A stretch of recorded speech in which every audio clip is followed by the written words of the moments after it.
In a big blow to the Zee shareholders, Sony terminated the merger with Zee after 2 years of deal process to create a $10 billion company. After nearly 2 years of negotiating, Sony Group on Monday has called off its $10 billion merger with Zee Entertainment. Imagine a $10 billion media giant with 75 channels, 2 streaming services and 2 film studios. Sounds impressive, right? Well, ऐसा सच में possible होता अगर भारत की entertainment industry के 2 बड़े दिग्गज सोनी और जी का मर्जर हो जाता तो। लेकिन महीनों के नेगोशिएशंस, लीगल बैटल्स और कंट्रोवर्सीज के बाद इस डील को कैंसिल कर दिया गया। लेकिन ऐसा क्यों हुआ? What went wrong? और आगे दोनों कंपनीज और इंडस्ट्री का क्या पॉसिबल फ्यूचर होगा, चलिए समझते हैं आज की वीडियो में। मेरा नाम है सुधांशु, आप देख रहे हैं क्लैरिटी कास्ट।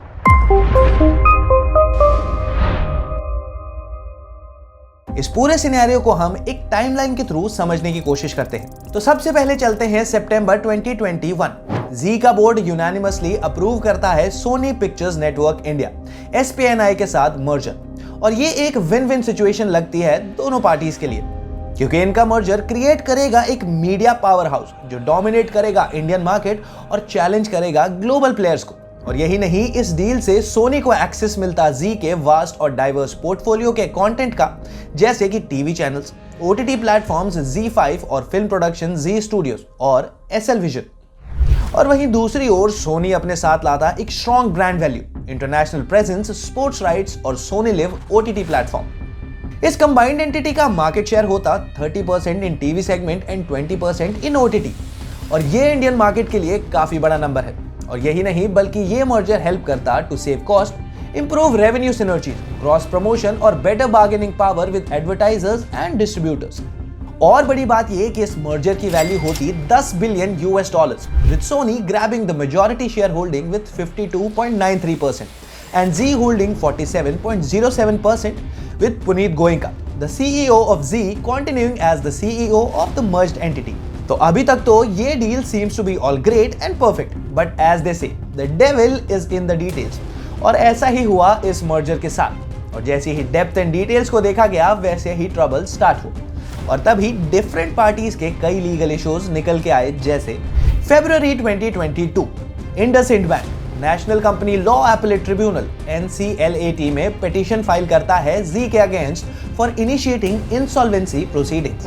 और साथ ही में बैंक ये भी क्लेम करता है कि जी ने उसके दिए 83.08 करोड़ का लोन डिफॉल्ट किया है। दिसंबर 2022 IDBI बैंक भी NCLAT में पिटीशन फाइल करता है सीकिंग इंसॉल्वेंसी प्रोसीडिंग्स अगेंस्ट जी। और यहाँ भी बैंक क्लेम करता है कि जी ने उसके 149 करोड़ के लोन को डिफॉल्ट किया है। जनवरी 2023 तीसरा legal hurdle came from axis finance और उसने भी वही क्लेम किया NCLAT को, जी ने हमारे 220 करोड़ के लोन को डिफॉल्ट किया है। लेकिन मार्च 2023 में जी और IDBI बैंक NCLAT को इन्फॉर्म करते हैं कि इन्होंने आपस में ये पेमेंट का डिस्प्यूट सेटल डाउन कर लिया है। और ये सभी बैंक्स का मानना है कि ये मर्जर डील जी को अपने ड्यूज को रिकवर करने की एबिलिटी को हैम्पर करेगी और इसलिए वो इस मर्जर को रोकना चाहते हैं। और ये कहानी यहाँ खत्म नहीं हुई। अब इस सिनेरियो में आते हैं 2 रेगुलेटर। पहला है securities and exchange board of India SEBI, जो मार्केट रेगुलेटर के साथ साथ वॉचडॉग है कॉर्पोरेट गवर्नेंस का। और जून 2023 में सेबी ने इन्वेस्टिगेट करे जी के कॉर्पोरेट गवर्नेंस लैप्सेस, जैसे misuse of funds, the related party transactions, the preferential allotment of shares and the disclosure violations.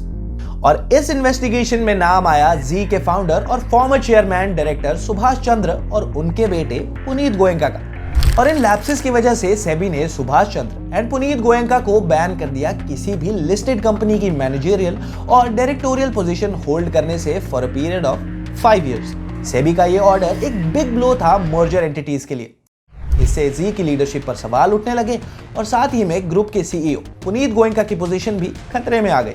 दूसरा रेगुलेटर जिसका इस मर्जर में से है वो है competition commission of India CCI, जो एक anti trust regulator and guardian है फॉर फेयर कंपटीशन।